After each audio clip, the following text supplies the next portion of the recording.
Thanks, Joel.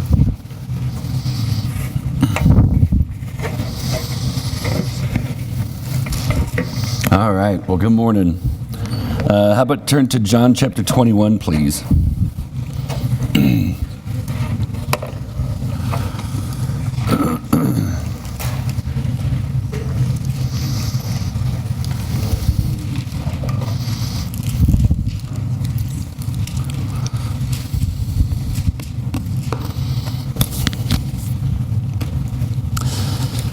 When we were singing that first song,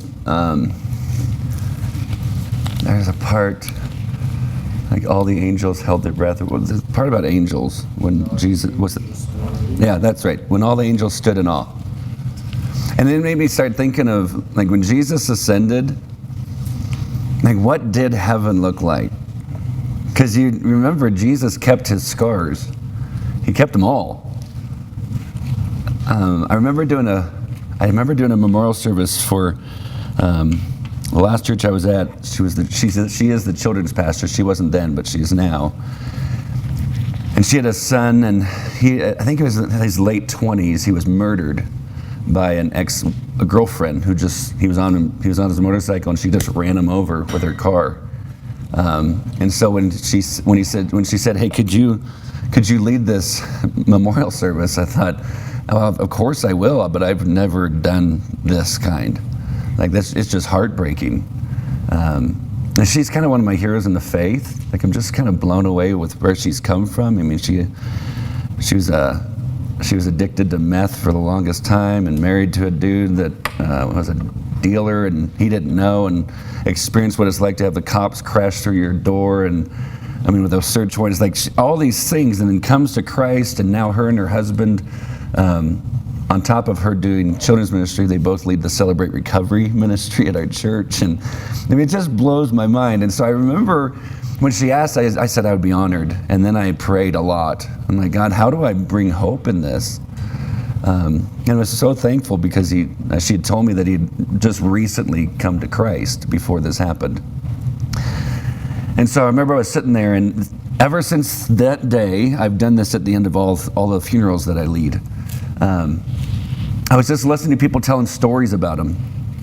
And he was all tatted up. I mean, sleeves and up to his neck. And yet you'd see pictures of him with kids climbing all over him because he just loved them. And just this jacked up, gorgeously bald man, because we all are. I don't have all the tats, but it's like, I mean, it was so cool to hear the stories and the life transformation. And this picture popped in my head when everyone was sharing. I pictured this, and I said it at the end. I said, what if it was like this when there was this reunion between your son and Jesus? Like, what if it looked like this? What if Jesus walked up to him? Because isn't that the point of heaven? It's him. I mean, who cares if the streets are made of gold? Why are we so impressed by that? Like, think about it. What's impressive to us here, gold, is asphalt in heaven. Like, just let that sink in. It's not that impressive, but we're like, streets of gold. Unless you're going to steal a brick, okay. But it is going to be gorgeous. But the main point of heaven is Jesus. I said, so what if it's like this? Jesus walks up to him and looks at him and says, "Hey, sweet tats." And then Jesus moves his robe and says, "And now look at my scars." It's like, I see your tats, but notice my scars, and these were given because I wanted you. I remember I never forgot about that. What was it like when Jesus walks past all the angelic beings, and he's resurrected with a new body, yet kept the scars and everything that he had to endure for us? And what were the angels thinking and doing? I guarantee you they were in praise and worship and adoration. Guys, I think out of all of our time that we've had so far, I think it just all comes down to this. I just really beg and plead. Just love Jesus.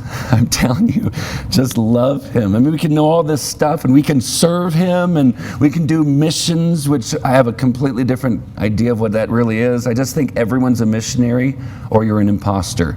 And your mission field starts in your zip code. It's not just, hey, I need a passport to go somewhere. You live where you live, in the house, in the neighborhood, the city, and the state that you live, because that's where God has placed you as a missionary. We all have a mission. But I could get so caught up in doing all that stuff that I forget about the heart behind it. Do you love Jesus? So the first night when I asked you, hey, what are some reasons that you love Jesus? Guys, I beg you, continue to grow in that relationship with him. I loved hearing what God's teaching you.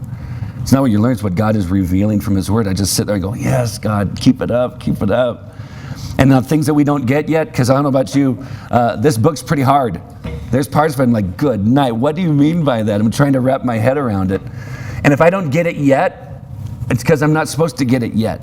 God will make it clear when I'm allowed to learn it. But man, to just learn to stroll with him and love Jesus. I don't know, those are the thoughts that popped in my head. As we get into John 21, Jesus is resurrected. He's shown himself to his disciples, at least, I think this is the third time. One morning, Peter says, I want to go fishing, and some other of the disciples go with him. Jesus isn't around. He just go fishing. They spend all night. You jump into verse 4. It says, just as day was breaking, Jesus stood on the shore, yet the disciples did not know that it was Jesus. And Jesus said to them, children, do you have any fish? Children. Okay, I've actually read some scholars that believe that the majority, if not all, except for Simon, of the disciples were teenagers. That's why you like John. That's why he lives so long, because he's really young. But Simon is a little bit older than the rest of them, but he calls them children. And that just is that's shocking to me. If someone walked up and said, child, I'm like, are you kidding me? Like, I don't know why I think it's an insult, but I'm like, I feel like I've grown up a little bit. But he says, children, do you have any fish? He's like screaming from the shore. And they answered him and said, no. Just one word, no. Guys, anybody out here like to fish? Any fisher people? Yep. Okay. There's really one purpose in fishing, right? Like the main, yes, go and relax and you can just kind of be there, but the goal is to catch fish. And how many of you who love fishing, you've gone fishing, you've come back with nothing? Right? And then they say, hey, how'd it go? And you're like, I don't want to talk about it. It's like it's this personal attack, like the fish are in the water going, we won, you suck. And so there's just this battle inside us going, I can't tell anybody. And so maybe some of you guys have faked it. You go to the grocery store, grab a fish, look what I caught, and so you lie. But we'll talk about that problem with you in a little bit. But like this is like, no, we didn't catch anything. No, we've been out here all night. No, just one word. Now watch what he said. Well, cast the net on the right side of the boat and you'll find some. Oh, that's it. Sure. We've been out here all night. And Jesus just goes, just throw it on the other side as if the fish are all over here. They're like, they always throw it over there. Just go get Grandpa. And they bring him over. They're so stupid. And then Jesus says, throw it on this side. And they're like, oh, crud, we're done. It's like, what? Was it just like, I just think that Jesus has a great sense of humor. I really do. It's like he didn't have to say cast it out. He could have just had the fish jump in the boat, but he makes him do it. Why? Because he wants us to trust and obey. They didn't know who he was, but it's kind of like, well, maybe you see something from where you're standing and we don't see it. But they did it because nobody knew. Well, we know the end of the story, and so what if Jesus actually calls us? He can do anything he wants. He doesn't need us. Is that hard to take? Like, he doesn't need you. He doesn't need me.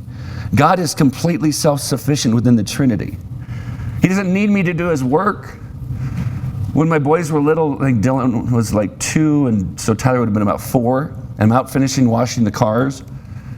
And then I hear the words. I heard the kitchen door that leads into the garage. We had a tiny little house then. I hear the door open and I hear my wife go help your dad finish. And I was like, oh, crap. Because I thought, I'm almost done, and now it's going to take a lot longer. Because I just wanted to be finished. And so they come running out. So Tyler comes running out. He seriously grabs the hose, and he goes out to the street, and he just waters the street. That's all he's doing. He's like, psh, and I'm like, that's why we have a drought. Thanks a lot, buddy. And then Dylan, he comes walking out like a little drunk monkey, and then he comes over. Seriously, I'm done. I'm like, hey, Dylan, buddy. He's like, I'm going to help Dad. I said, okay, you're going to help me. Okay, what are you going to do? I'm going to wash the car. Okay, no joke, he goes over to the grass and he plucks out one blade and then he goes and dips it in the bucket and then he walks up to my car and starts painting it. That's all he's doing. And I'm like, Dylan, what are you doing, bud? I helped Dad wash the car. And in my head, I'm like, you suck at this. But I didn't tell him that. I was like, oh, you're helping? So So then he finished, and I go up to wash. He goes, no, I'm not done. Oh, okay, pardon me. And so he goes and gets another blade, because I guess this one wore out. And so he picks another one, and he starts to paint the car again. Tyler's still over here, water in the street. And so can you imagine the neighbors just watching, going, what kind of freak show is this? And then Dylan goes back, starts painting, and this is it. He goes, all done. I say, thanks, buddy. So I just wiped off his soap and was like, see how quick it was? You did a great job. Thank you. And then he just waddles off, just takes off. And I said, Tyler, you almost done? Not done yet. Okay, still water in the street. He's still going. Then at some point he finally goes, Dad, I'm all done. Okay, you did a great job doing nothing. And so then he goes inside. I'm cleaning up all this stuff. And no joke, this is the thought that popped in my head. And I believe it was the Lord, but I'm very careful when I say that. This is the thought I've never forgotten. It was this. That's what it's like when you help me. And I was like, what? No, I'm necessary. And then it hit me. Nope. He doesn't need me. He just lets me play. He lets me come alongside. You say, well, that doesn't make me feel any better. Guys, that should free you, because people's salvation is not dependent upon you. It's dependent upon God. All he calls us to do is share. He saves. Right? So you can't take any of the credit. You don't have to take any of the blame. Just be faithful. Oh, trust and obey, trust and obey, trust and obey. That's it. And we'll trust him the more we get to know him. Verse 6. Middle verse 6. So they cast it, and now they were not able to haul it in because of the quantity of fish. And then verse 7, that disciple whom Jesus loved, therefore said to Peter, it's the Lord. Guys, I highlight that in my Bible. The disciple whom Jesus loved. Guys, you know who? Okay, John wrote the book of John, obviously. Do you know what he's talking about here? Huh? Himself. And I'm like, you arrogant jerk. It's like, oh, the disciple whom Jesus loved compared to all the little peons. It's like, really? Like, you're going to put that in there? And I used to think he's an arrogant jerk until I realized maybe he's onto something. What would it be like if you actually believed that you're the beloved of God? What would your day look like if you actually believed that you were the beloved, that you were God's beloved? You don't have to earn it. You don't have to try to keep it. You don't have to work for it. What would it look like? Not just today, but for the rest of your life, you actually walked along knowing I am loved by God. I'm a disciple whom Jesus loves. Guys, I think it would change everything, wouldn't it? The disciple whom Jesus loved says it's the Lord. And when Simon heard that it was the Lord, he put on his outer garment, for he was stripped for work. That's an awkward fishing time. He's not naked, but anyway, and threw himself into the sea. And the other disciples came in the boat, dragging the net full of fish, for they were not far from land, but about 100 yards off. This one doesn't make sense to me either. Like, hey, it's Jesus, it's the Lord. Okay, let me put on my outer clothes so I could swim 100 yards.